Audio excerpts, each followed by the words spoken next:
Assalamualaikum warahmatullahi wabarakatuh. Perkenalkan, nama saya Nurmala Yulia Sari. Saya dari kelompok 11.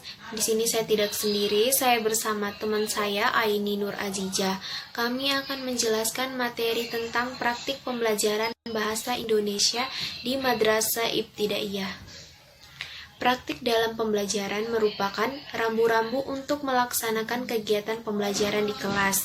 Adapun uraian yang berisi instrumen pengamatan pelaksanaan pembelajaran yang lazim yang digunakan di sekolah, antara lain sebagai berikut. Instrumen yang pertama yaitu kegiatan awal. Kegiatan awal ini bermanfaat untuk meningkatkan dan menentukan kesepakatan kelas, yaitu guru membuat kesepakatan di kelas yang merupakan kesepakatan antara guru dan siswa selama proses pembelajaran, berupa hal-hal yang harus dilakukan dan hal-hal yang tidak boleh dilakukan selama proses pembelajaran berlangsung. Yang kedua, melakukan demonstrasi dengan benda konkret untuk membangkitkan perhatian siswa-siswi, misalnya dengan benda-benda tertentu agar lebih mudah untuk dipahami oleh peserta didik. Yang ketiga, menggunakan strategi bertanya dan balikan untuk membangkitkan minat siswa-siswi.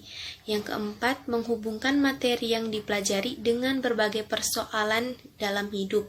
Yang kelima, mengarahkan tujuan dan garis besar pembelajaran, yakni guru menjelaskan garis besar dan tujuan pembelajaran yang akan dilakukan bersama siswa-siswi selama jam pembelajaran berlangsung. Yang kedua, antusiasme guru. Yang pertama itu berbicara dengan ekspresif dan empatik, yakni guru harus bersikap dengan penuh kasih dan perasaan serta raut muka yang bersahabat dengan siswa-siswi, sehingga siswa-siswi merasa nyaman dalam menerima materi pembelajaran tanpa rasa takut dan rasa penuh tekanan. Yang kedua itu melakukan variasi posisi berdiri di kelas. Guru hendaknya memberi perhatian kepada seluruh siswa-siswi di dalam kelas sehingga semua merasa mendapat porsi perhatian yang sama. Yang ketiga itu melakukan gerak tubuh, diutamakan wajah dan tangan. Diharapkan guru memberikan penjelasan materi, diharapkan gerak wajah dan tubuh agar dapat menunjang sehingga terjadi keselarasan antara gerak tubuh dan materi pembelajaran. Yang keempat itu menggunakan humor. Dalam penyampaian materi hendaknya diselingi dengan humor yang segar sesuai dengan tingkatan usia siswa-siswi, sehingga terkesan pembelajaran yang tidak menakutkan. Yang kelima itu berbicara dengan spontan atau lepas, jelas dan lancar. Komunikasi yang jelas dan lancar menunjukkan bahwa guru harus benar-benar menguasai materi yang disampaikan sehingga penjelasan guru terkesan alami dan tidak terputus-putus. Instrumen yang ketiga itu interaksi. Yang pertama, menunjuk siswa-siswi dalam menyebutkan namanya. Hal ini menunjukkan bahwa guru memang memberikan perhatian pada semua anak didiknya. Yang kedua, ramah dan akrab dengan siswa-siswi atau tidak mengambil jarak. Suasana yang akrab akan memberikan rasa percaya yang tinggi kepada siswa-siswi sehingga mereka tidak akan sungkan untuk menceritakan berbagai kesulitan kepada gurunya. Yang ketiga, menggunakan strategi bertanya dengan baik. Di sini menggali berbagai informasi atau pemahaman siswa-siswi. Yang keempat, memberikan reward atau hadiah pada gagasan yang terbaik. Yang kelima itu toleran terhadap pandangan yang berbeda atau salah, atau menerima berbagai bentuk pendapat atau ide-ide yang berbeda ataupun gagasan yang salah. Yang keenam, memberikan balikan atau koreksi terhadap pandangan siswa-siswi, yaitu perbaikan atas berbagai masukan atau pendapat dari siswa-siswi. Yang ketujuh, memberikan perhatian pada semua siswa-siswi tanpa terkecuali. Yang kedelapan, mendorong interaksi antara siswa-siswi dengan siswa-siswi yang lain. Instrumen yang keempat yaitu kegiatan inti. Kegiatan inti ini mengarah siswa-siswi untuk melakukan eksplorasi. Yang pertama, mengelola kegiatan kelas. Guru dalam membagi tugas baik kelompok maupun individu harus terorganisir dengan baik.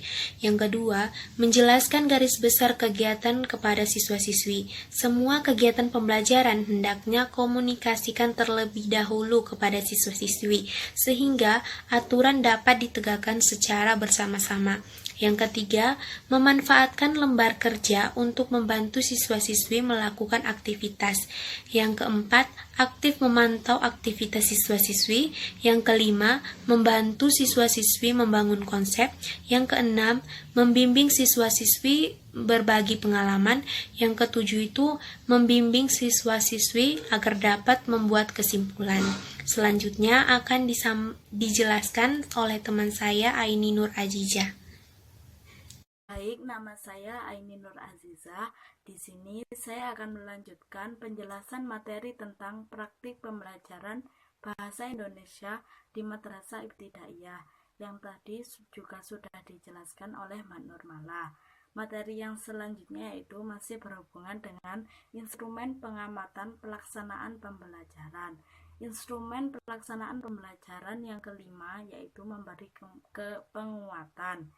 Dalam memberi penguatan, kita harus melakukan beberapa tahap. Yang pertama, melakukan presentasi dengan jelas.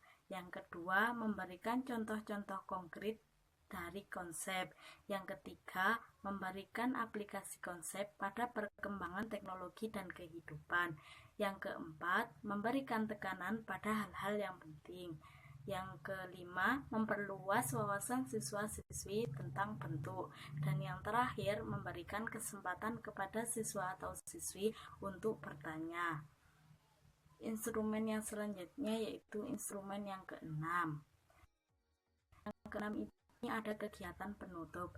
Dalam kegiatan penutup, pertama, beri kesempatan siswa atau siswi untuk mengekspresikan pemahamannya atau menghasilkan karya individu, memberikan kesempatan untuk melakukan refleksi atas pembelajaran yang baru dilakukan.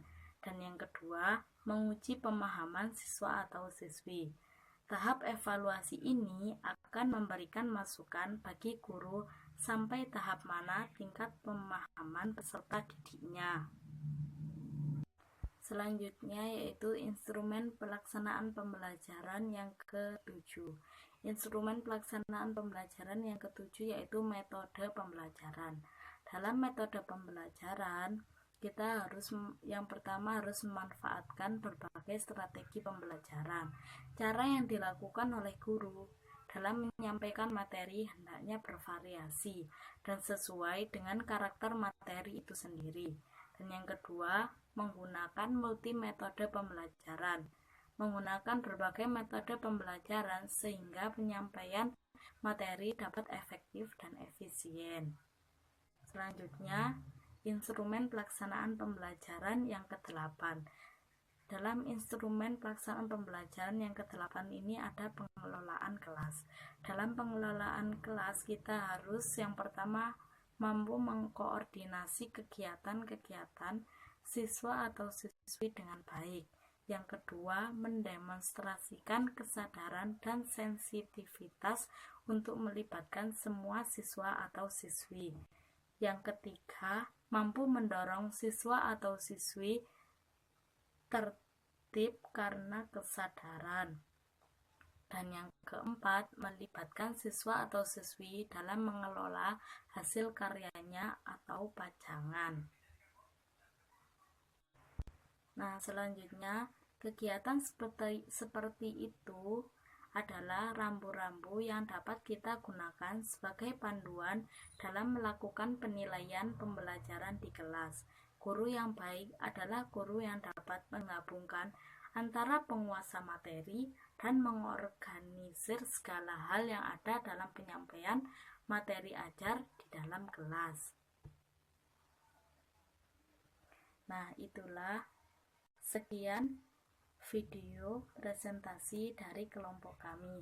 Mohon maaf apabila masih banyak salah dalam penulisan atau penjelasan. Kami akhiri. Wassalamualaikum warahmatullahi wabarakatuh.